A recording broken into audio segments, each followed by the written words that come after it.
Today, we're talking to a CTE teacher.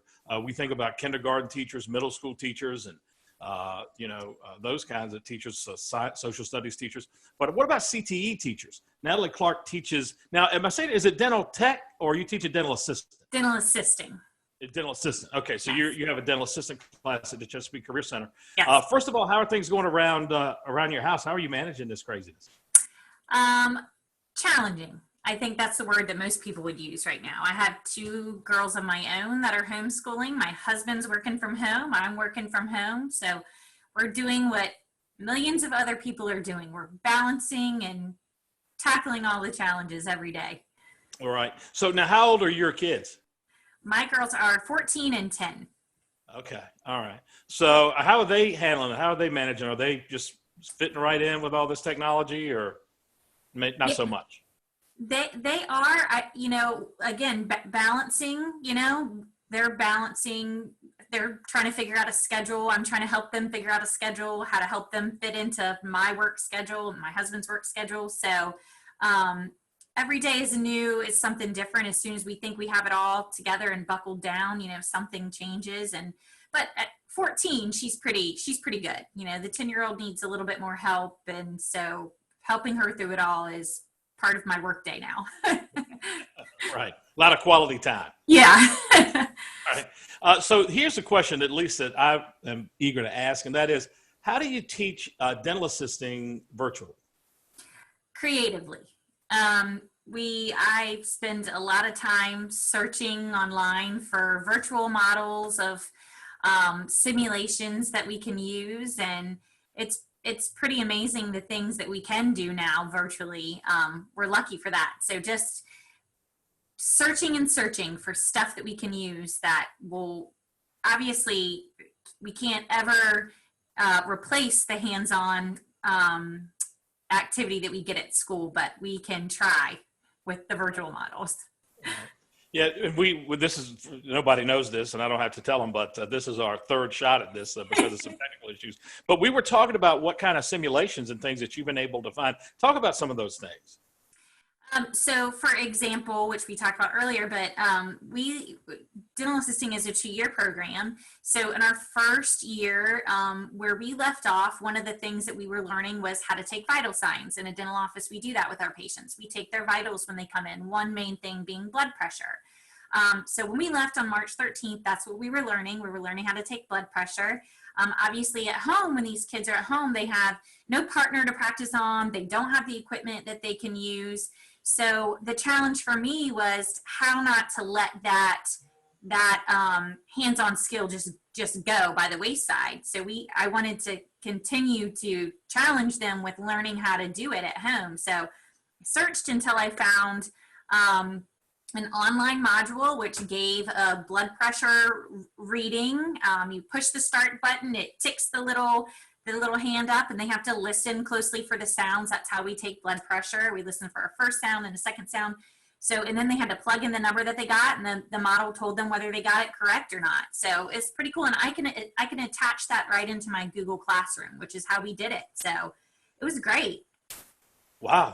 And the kids are responding to that. They're engaged with that in that way. I feel like I have been so lucky with my students. They have stayed engaged pretty much. Part of that is, as the teacher, how do we accomplish that? What can I do to keep them hanging on? Because, that's hard. I think that's a challenge for everybody. That's a challenge for my own kids too, keeping them engaged every day in what they're doing and feeling like they're still learning and feeling like they're still in school. So that really is the challenge, I feel like, for all teachers right now. But I've been lucky. My kids have been great. My students have been great. Wow, that's good to hear. There obviously have been some challenges, but thinking about teaching this way, what are some of the positive things that you see have come out of this? What are some of the bright spots? Just learning how to adapt, learning how to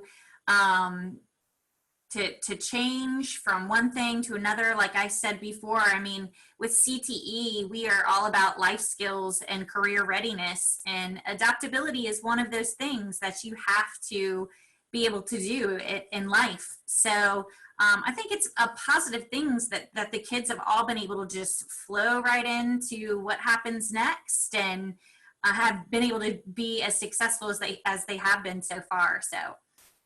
So, and we talked earlier, you have 11th grade students, maybe a couple of seniors. So they don't need a lot of parental help, like with their technology. As you can imagine, or as you may know, kindergartners, first graders, second graders, Right. all the connection has to go through the parents. But as we said earlier, I mean, all your kids have a phone. Yeah, right. Yeah, that's what the first thing I said to them was, Google Classroom is an app. You can put it right on your phone. You can, one of the things that I have them do is each week I pick a couple of students to upload a video to our Google Classroom, which is another way how I feel like it keeps them engaged and it keeps them connected to each other. So I said, just you can take that video right on your phone and upload it to your Google Classroom all through the app. So we're so lucky these days that we have so much technology. So it's just a matter of really just figuring it all out. Right. Wow. As you work with your kids and your students, what's some advice you have for parents or for students as they try to get through this? A schedule. Having a schedule. I think and I told my own students this too, because, as juniors and seniors, they kept saying like, can we have our meeting later in the day? Because, they're staying up half the night and sleeping all day. And I said, hey, I encourage them, you've got to get on a schedule. Like, you need to get up and get your day going and get your work done. And, then, you have our Google Meets the same time every week.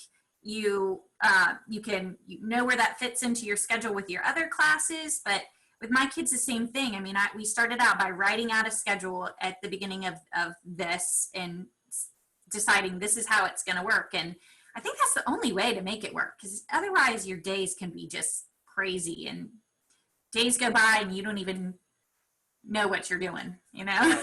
I had a teacher the other day say that every morning when she gets up, she intentionally says the name of the day. That's a great idea. Right. And she starts all of her emails with happy Monday, happy Tuesday, happy. Keep her sort of focused on, because the days can get away from you. They really can. The Friday, I said, have a nice weekend. I'm like, I don't even know the difference. Yeah, which is great and not great at the same time. Right. Exactly. You're right. Some discipline and some scheduling certainly is important. Well, Natalie, I know that you're busy. I appreciate you taking your time. Keep up the good work. The kids, I'm sure, and the parents and everybody is very much appreciative of all the work you're putting in to keep your kids engaged. Well, thank you. It's overall, I feel like, just on a closing positive note, I feel like, we're doing this, you know what I mean? Like, we've been successful at teaching the kids, and they have been doing a great job being adaptable. And it really has been okay so far for me, in my class. And the idea that it is so hands-on and the challenges of that you think about in your head, like we've been okay, and we're doing it. So it's working. We make it work. That's great. All right. Thanks a lot for your time, Natalie. We appreciate it. Keep up the good work and stay well. Thank you. You too.